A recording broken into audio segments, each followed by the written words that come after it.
Welcome back, everyone. It is Sunday sit-down time. Joining me tonight in your Sunday sit-down debut, Jarod Hamilton with PowerMizzou's. How are you doing? I'm doing well. How about yourself? I'm doing really great. I want people to get to know you a little bit here. You're going to be writing about the Tigers all season long. So kind of tell us a little background. Where did you come before this, and who were you covering before this? So I graduated from North Carolina A&T just in May 2021. I'm coming from Jackson, Tennessee, so I was doing high school sports around West Tennessee area. So I'm just excited to get ready for the season. I'm glad it's finally here. We're done with the fall camp stuff, and now it's time to go. It's not your TV debut. We were talking about this earlier. You tell us a little bit about your first TV debut there. Okay, so last year, 2021, we was going to SEC Media Day. I was interning at the Tuscaloosa News, so that was the summer going into until last year before I got the Jackson job. And yeah, we were the final, I forgot what they called it, but we were the last media member standing. And I'll tell you a quick story about how I got to be on, to sit in the chair. I remember I had finished all my work, and I was at the cafeteria actually, and the guys were like, come on up. I'm like, I'm thinking it's time to go. And they were like, oh, we have a chance to be the last media members. And so when it was determined that it was us three, they were like, okay, you guys got to guess between 1 and 30 to see who's going to sit up here because of COVID and all that stuff. The number was 25, I guess 26. There you go. So they let me on. So that's how I made the debut. We have an experienced person in our presence right now. So, oh man, don't take it easy on me. Take it easy on me. Well, a little bit, obviously covering Alabama. What's some of the biggest differences? You're coming here, covering Mizzou. Immediate differences. What's some differences covering these two? Mostly in Alabama, I was helping out with the high school football scene. It's not too many differences from Alabama to Missouri because SEC, but from going from Tennessee high school sports to coming up here, it's different, just the scheduling. Today is Sunday, we've got press conferences, usually Saturday and Sunday, either I'm catching up on work or I'm just sleeping in. So, no, I got to get used to the days and some of the work, but I already love it here. The grind never stops here in Missouri, right?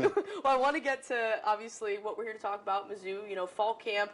Wrapped up and in game week now. It's hard to believe that it's already here. What are some overall observations from you in fall camp, kind of what you saw from the team? Well, I didn't feel like we saw too much in practice, but some things that, I've been studying this summer is just that moves to the 4-2-5 with the star instead of having that slot corner. There's big differences. Well, not big differences, but it's a significant difference. For Chiefs fans out there, you probably recognize this defense. I think Martez Manuel is going to be the one manning that star. So the difference between the star and the slot corner, real quick, for those who don't know, that star is a safety linebacker hybrid versus that slot corner who's mostly going to be doing coverage. So the star is going to help in run defense. Interesting little caveat this week is that the prep for LA Tech is a little bit interesting. They don't have any film. You were at the press conference earlier this morning. Kind of tell me about that. What would a Drinkwitz said that makes this a little bit obviously more difficult, right? Well, LA Tech, when they got all these new people coming in, you just don't know what you're getting into. So they're doing they've said it themselves, they're kind of doing a lot of guessing with some things. There's only so much you can prepare for when you don't know exactly the personnel and scheme fit for this new group of coaches. Obviously, one of the big stories of fall camp, Luther Burden, the eyes have been on him really since he signed at Mizzou. Obviously making the top of the depth chart. I don't know if that was necessarily a surprise, but kind of was that a surprise to you? Or do obviously matched up with Toski Dove, they're kind of on the same level. What have your impressions of Luther been? It's not a surprise. You don't get the #1 wide receiver. And I'm not saying they're doing this because he didn't earn it, but, it's unlikely unless something bad in fall camp happened or he just really underperformed that he probably wasn't going to start. I would say he's definitely a dynamic talent, but like Drink said, the expectations and things kind of have to be just tempered with a little bit. He's still a freshman, still hasn't played that college snap yet, so you just got to kind of hold expectations, but it's good to see him start. Obviously you have Brady Cook. The most important thing is who's going to pass to Luther, right? Brady Cook, when he won that quarterback competition, was that something that you necessarily expected? Do you feel like people were expecting that, or do you think eyes were on other folks in that QB room? It's all over the place. Obviously people wanted Sam Horn to get some looks, and then Brady Cook, he played pretty nicely in the bowl game, and then Jack Abraham, when going to his 7th year, he actually played at La Tech. So people thinking that transfer, it was probably going to be between those two, and Sam Hort could be, peeking in there. So it didn't surprise me. Brady Cook he's pretty accurate, and we kind of seen that during the bowl game. I want to talk, obviously, Mizzou bowl eligible last year, but this year obviously looking to probably get a little bit further than that, get more wins on the record. You know, what do you think overall Mizzou needs to do with the schedule? It's a tough schedule, you know, to get above that 500 mark. A few things to start out. I mean, they've got to win their, I guess, their gimme games. I don't want to call it gaming, no disrespect to any teams, but there's some teams on the schedule that they need to win and probably make them statement wins. Games versus La Tech, you obviously want to start the season off. Games versus Abilene Christian, Vanderbilt, New Mexico State. Those teams all struggle. I think they won a combined 12 and 35 last season. So get those wins out the way, and then obviously K-State and Auburn weeks 2 and 4, correct? So at least snatch one of those wins along with, you know, getting those other victories. You know, you mentioned the defense earlier in our little conversation here. You know, obviously adapting to a new scheme, new defensive coordinator. How do you feel like these guys, you know, from what you've heard from them, are kind of adapting? Seems like it might be a little bit similar to Steve Wilkes' scheme, too. Yeah, the only thing really changing is for that star. So I feel like, from what I know about the scheme, is the only two who would have the most significant changes, Chris Abrams-Drain going from that slot corner to outside corner, and then Martez Manuel, who'll be more so in the box doing the star role. But they seem comfortable with it. It's probably just changing the terminology more so, and then the little role change there, but they seem comfortable.